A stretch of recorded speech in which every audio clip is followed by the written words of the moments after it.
Here's why you should always say bye to your loved ones, or see you later, or tell them that you love them before you go and take a flight. This flight, only one person understood what happened. That was the relief pilot. Let's get into this vivid dream. This flight was headed to Russia, and as the people were boarding the plane, the captain would stand at the door and he would salute to everybody and greet everybody as getting on the plane. And once everybody was aboard the plane, it was going to be a regular night. It was going to be the captain, and it was going to be the co-pilot, and then that sits right behind him is a relief pilot.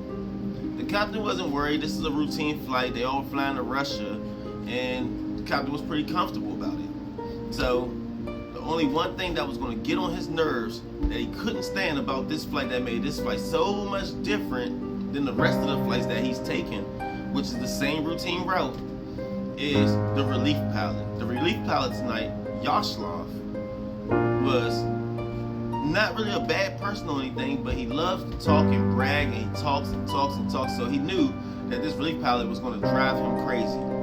So they all get aboard the plane, all of the passengers get on, he greets everybody, and they go ahead and start doing their pre-check. And while they're doing their pre-check, they checking for stuff and making sure everything's operational. They're doing the wing flip, and they flip the other side wing, and the entire time while the pilot and the co-pilot was doing this, Yaroslav, on the other hand, he was sitting behind him and he was just talking non-stop about his son and his daughter, and his son is this and he's such a great dad. And meanwhile, they trying to tune him out and just ignore him, but they start doing everything, and then they get the clearance from the tower. It's okay for them to go ahead and taxi. So as they taxiing off and stuff, and that was about 30-40 minutes later, behind them, the relief pilot, Yaroslav, he is just still talking and talking. Oh, my son does this, and my son is this, and he's strong and everything. So he just kept talking and talking and talking. I mean, non-stop,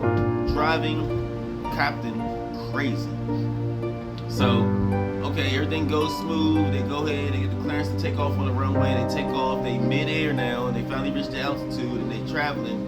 And I say about an hour and a half, 2 hours into the flight, Yaroslav is still behind them, going on and on and on. Oh, we created a new medicine. It's supposed to be my son, this big, strong guy. And I got a surprise for everybody tonight. And he's saying all these words, and eventually the captain just said, I cannot take it anymore. I have to get up. So he looks back to Yaroslav, cuts him off, middle of a sentence, and says, look, I need you to take off. I'm tired. You take over for a while, and I'm going to the back. So he did. He get up. He went to the back of the plane to take a nap just to get away from Yaroslav. And Yaroslav did get up, and he sat in the captain's seat. And of course, the plane is already on autopilot, so all he had to do was just take over the controls and make sure that everything was good. And as the captain went to the back, he sat down in his chair, because he all the way in the back of the plane where they have seats for the captain there for long flights where they take a nap at. And he sat in that chair to take a nap. After about 20 minutes into falling asleep, he realized the plane started shaking and turning, and then he started looking at the clock. I was like, well, we are supposed to make a turn, but I don't think the turn was supposed to happen that fast. So, but he didn't really think much of it, because he knew autopilot was on, and no matter how you go out of control or something like that, if you go off a little bit, autopilot will put you back on the correct route. So he didn't think much of it. He's like, we turned it too early, that's fine. But then, all of a sudden, the plane took a real hard turn where it's almost like the windows were facing the ground. So he's completely sideways, and now he's wondering something's wrong up there, because he started hearing the engine start losing engine power. So he said, I gotta get to the front of this plane immediately. So he's trying to get up, and he starts to run to the front of the plane, but he can't, because the way the plane is turned, the windows, and he can't really get us walking leverage to make it to the front. So all he had to do, he had to sit and wait. But just as fast as all this rattling and shaking was occurring, it stopped. Everything went back to normal. The engines got loud. Everything smoothed out. And as you've seen it pushing up, that was perfectly fine. After that, he said, this is my opportunity. I got to make it to the front of this aircraft. So Yaroslav is still inside of the cockpit. He don't know what's going on, but he needs to get back up there because that could have been a real issue. So as he's running, the plane is moving at regular speed and regular altitude, and everything seems smooth. As he's running to the front, all of a sudden, right as he reaches the cockpit door, he goes to grab the door, and all of a sudden that plane takes straight up in the air, going straight up, way higher than that plane is designed to go. So the pressure and stuff pushed him back down to the floor. All he could do was just sit there and hold on. As the pressure was building up, he could start hearing the screws and stuff on the outside of the plane starting to pop and stuff. That's when he knew we had a terrible problem. But before all that was said and done, the plane took another turn and it went straight down. By that time, it was too late.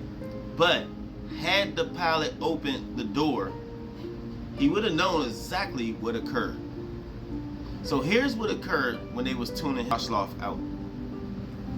In the beginning, when they first boarded the plane and Aeroflot was bumping his mouth about how great his family was and stuff and everything, and he was talking about this big surprise he had for them and stuff, they never knew exactly what the surprise was, but had they listened, they would have known that surprise was, and they had got that door open, he'd have realized Aeroflot, big grand finale thing he wanted to show everybody was he was gonna let his kids fly the aircraft. So when the captain got mad and got relief, and he went to the back to take a nap, when he went to the back, the relief officer, Aeroflot fan, let his kids come up and encouraged his daughter and them to sit in the captain's seat, and you can fly the plane so you can get a feel for it, really get a feel for it. So the daughter sat down first, and she didn't really touch many controls because she was scared, even though Aeroflot was encouraging him to do so.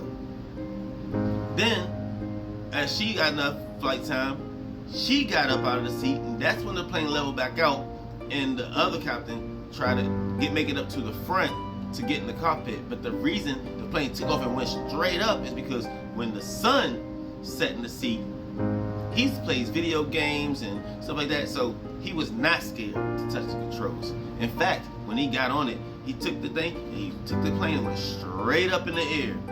Then he started spinning and doing some other movements and stuff, and that's when the captain tried to get to the door and he couldn't get to the door.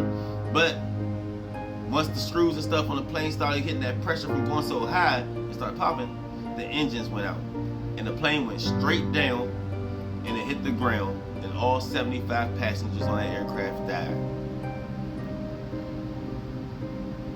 No one really understands why would you let two kids fly in an aircraft with no experience, and even though your kids are this good and that good, you still allowed them to fly in the aircraft with passengers on it? No one knows. But what we do know is that was the last dream that captain had, because that dream was reality. And all of everything I just told you is based upon a true story. So if you are into these type of stories, go ahead and smash the like, notification bell, turn on all notifications so that you don't miss any of my weekly uploads. And by the way, I'll also be doing a giveaway soon, so make sure y'all subscribe to the channel because you don't want to miss out on a free PlayStation 5. That's gonna do it, y'all. See y'all in the next video.